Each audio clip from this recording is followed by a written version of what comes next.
nisan. Nah, iya itu baru-baru kan 2011. Kalau 2011 terus mulai ada perubahan menjadi 2011 ketika akan direhab, ya akhirnya ada jamaah ya bentrok sama kita. Bentrok sama kita ingin menguasai. Assalamualaikum warahmatullahi wabarakatuh. Salam jumpa, salam sejahtera untuk Anda semua. Salam persaudaraan dari kami Aras 9 Channel. Sahabat-sahabatku sekalian, kembali saya menyapa Anda. Dan untuk edisi kali ini kami akan mencoba memberikan jawaban atas banyaknya pertanyaan terkait dengan banyaknya makam-makam kalangan Ba'alwi di sekitar makam Sunan Bonang. Setidaknya kami sudah 3 kali menginformasikan hal itu ya. Dari beberapa bulan yang lalu dalam bentuk video reguler 2 kali. Kemudian sebelum ini kami menayangkan video short.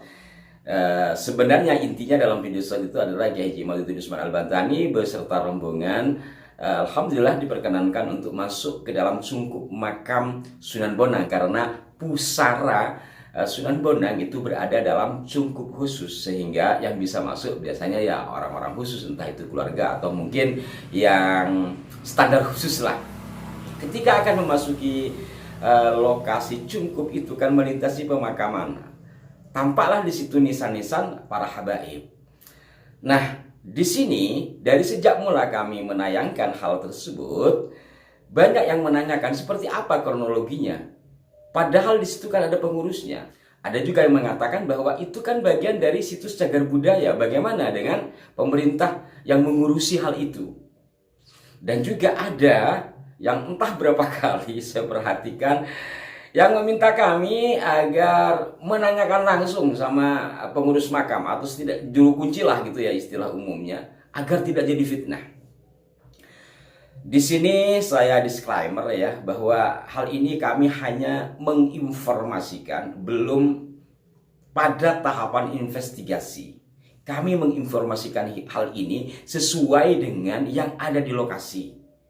Karena tentu semua orang, mayoritas walaupun tidak semua orang, bertanya-tanya hal itu. Maka dengan diinformasikan, harapan kami semua akan terbuka, kemudian dijelaskan. Dan kami, Aras 9, telah menghubungi PWI Jawa Timur ya, Perjuangan Wali Songo Indonesia Jawa Timur, karena dari PWI telah mendatangi bagian yang membidangi hal itu dalam pemerintahan, yaitu kalau zaman dulu itu istilahnya kan BPCB ya, Badan Pelestari Cagar Budaya.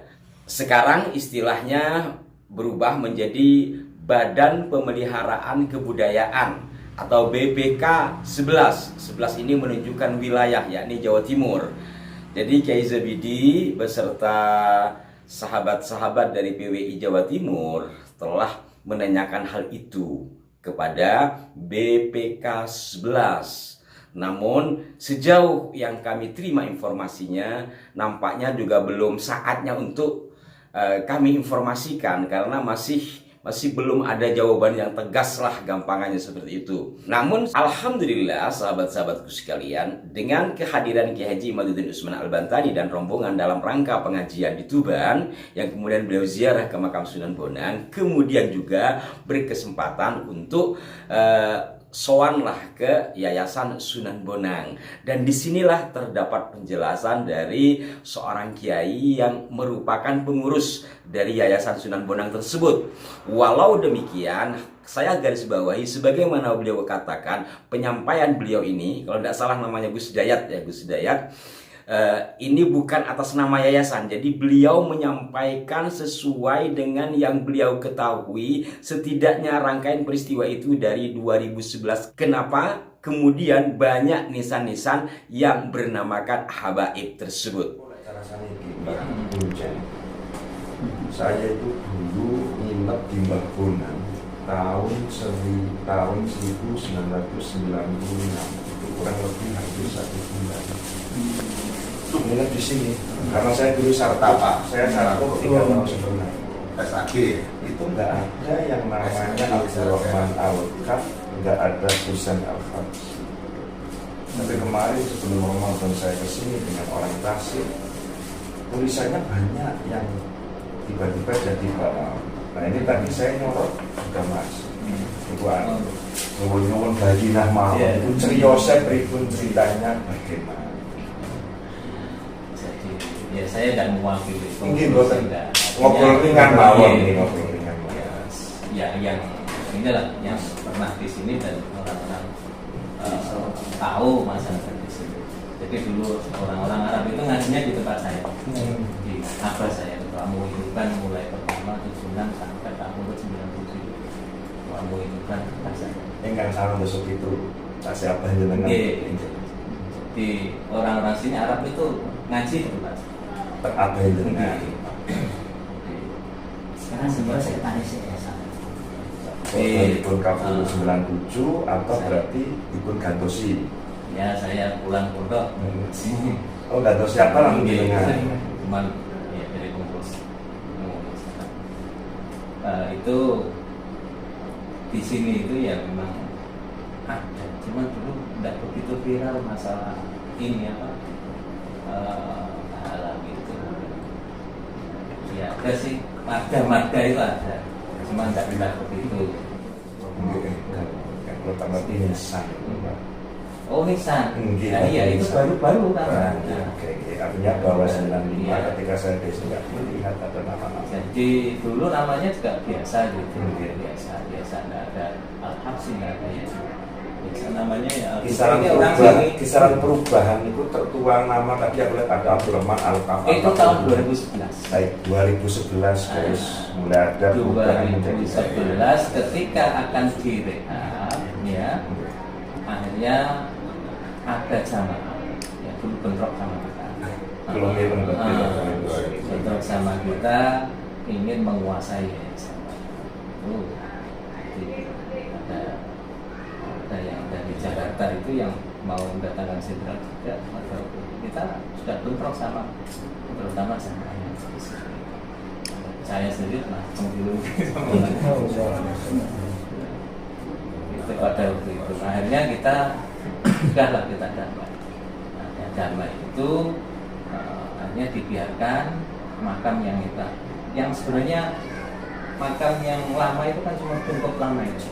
Yang di luar itu boleh pemakaman, diperbolehkan pemakaman.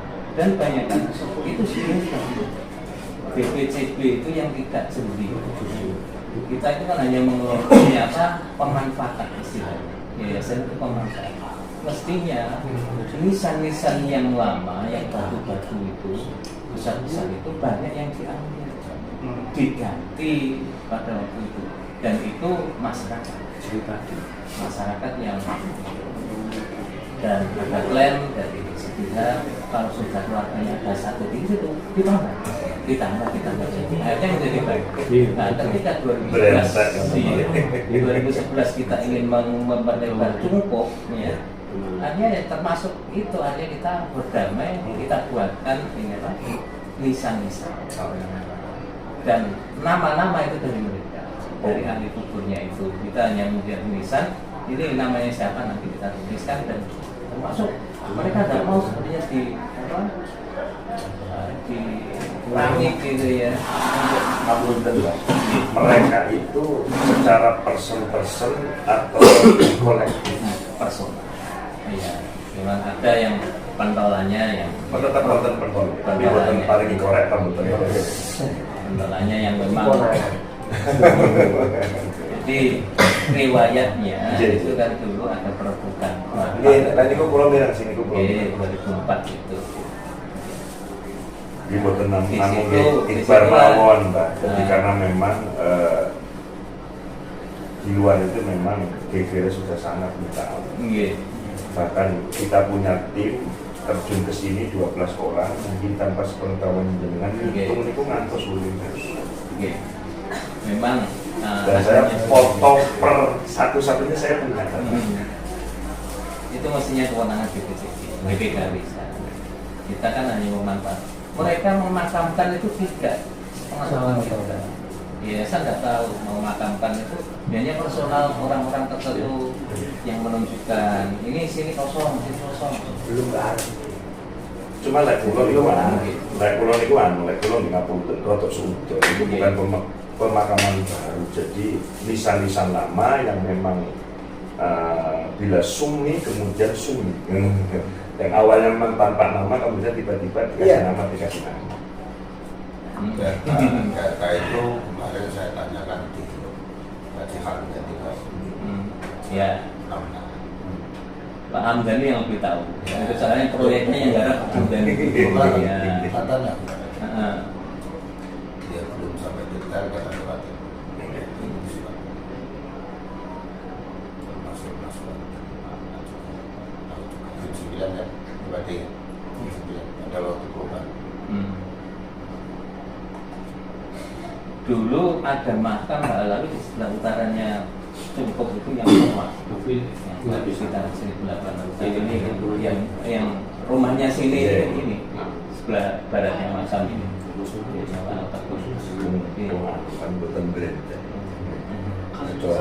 Cara ngomong niku rekmon niku kok datang putih okeng. Apakah karena berganti umur saya tua, wan kuakeh terus kuburannya jadi putih-putih ya? Dulu panjenengan di sini masih belum dibangun. Iya, Di luar. betul. Hanya itu masih di luar. Barokah ini atur nuhun, atur nuhun. Lalu ki matur nuwun atas penjelasannya. Anu Agung. Sahabat-sahabatku sekalian, walaupun hanya sekilas, setidaknya di sini bisa kita mengambil gambaran. Ya, untuk lebih lengkapnya, lebih rincinya, semoga nanti kami bisa mendapatkan informasi lanjutan. Tapi setidaknya dari apa yang disampaikan tadi sudah ada gambaran kenapa dan seperti apa hal itu terjadi. Dan yang harus digarisbawahi bahwa ternyata lokasi pemakaman Sunan Bonang itu bukan milik yayasan, melainkan milik pemerintah. Maka itu sebagaimana tadi disampaikan oleh Gus Dayat, semestinya ini dari BPCB ya. Dari dulu BPCB, sekarang BPK 11 yang lebih cermat di dalam mengurusi hal ini. Selebihnya semoga sekali lagi pada saatnya nanti akan mendapatkan informasi yang lebih valid lagi. Memang berkenaan dengan hal ini kita perlu sabar. Jangan gerasa-gerusu. Setidaknya kita bisa melihat dari realitas yang ada, dari apa yang disampaikan oleh penyaksi peristiwa dan seterusnya. Semoga bermanfaat. Mohon maaf jika ada kekeliruan. Sampai jumpa. Wassalamualaikum warahmatullahi wabarakatuh.